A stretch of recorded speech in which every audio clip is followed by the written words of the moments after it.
co-driver James brought his trainer from the UK, Stuart. He was a great guy, and he offered his help to kind of wake you up before the stint. You may be up and you may not be tired, and physically you may feel good, but your brain still might be asleep a little bit. And so we just did a couple warm-up exercises to get the blood flowing and prepare yourself that much more for your stint.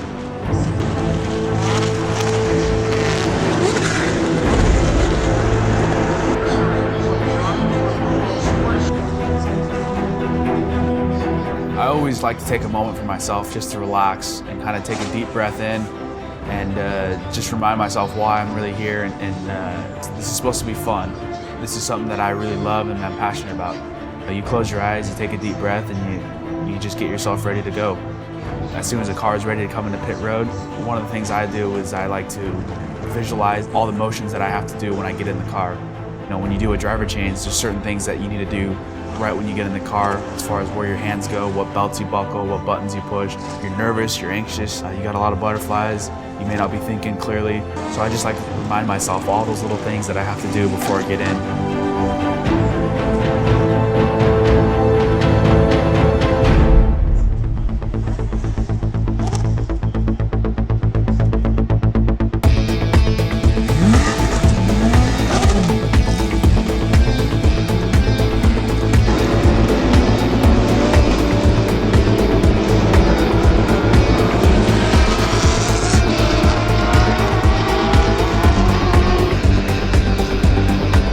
First stint out there, first time in this race, and so you're always holding the wheel a little bit tighter, your feet and your toes curl up a little bit tighter, but after a couple laps you settle down, you start to relax your hands, you start to relax your shoulders, and as soon as your body's relaxed, you get in the zone, you get in your little area where you just start clicking off lap after lap after lap, and that's when you really start to feel the car and feel the race and really get into the zone where you're almost in automatic mode, where you can almost close your eyes and be able to shift at the same time every single lap, turn at the right time every single turn. You can push the car to its limits and know exactly where that limit is, and you know how to go up to that line without crossing it. A lot of the good drivers can get up to that line, that limit line, as quickly as possible, and they can hold it and stay there. And they know where that line is, and they'll never cross it for 2 hours. That's when the race really starts, and that's when you really just put your head down and go to work.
I was sleeping and I woke up and I found out that the car was in the garage, but what had happened was we lost fifth gear about 12 hours into the race, and we ran it for a little bit, and when my teammate Eric got out, he handed the car over to James, and when James got in, he did about 4 or 5 laps, and he lost all the gears. So once fifth gear blew, we ran it quite a bit without any fifth gear, and then it eventually took the toll on the rest of the gearbox and basically grenaded the entire casing. And if we had survived the night, we would have been somewhere in the top 5 coming into the morning. And once sunrise, you still have 9 hours left of racing. So I think we were on our way to execute our game plan, but unfortunately it was a sad end to our race. We still had a lot of time left to fix it, but at that point there really was no solution to try to fix it or try to get out there or try to put a band-aid on it, because the transmission is one of those pieces like the motor where you got to fix it, and you got to fix it right if you're going to put it out there. You can rip a bumper off and slap some duct tape on and still run the race, but I don't think zip ties or duct tape can fix a transmission. So at that point, we were definitely out of the race. I was disappointed because I didn't get back in there.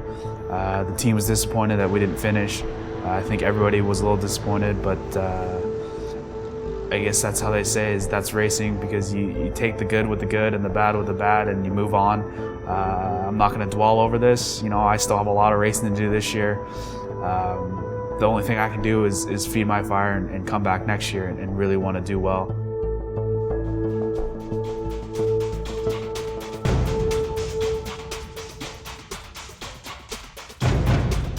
I'll be going to Asia and running full-time in the Porsche Carrera Cup Asia Series, hopefully running for the championship there. And then back markering that with about 6 races here in the American Le Mans Series in a GT3 Porsche for Alex Job Racing. So that'll be really exciting for me. I'll be back and forth across the pond a lot, racking up freaking flower mileages, but I think it's gonna be a really fun and exciting year for me.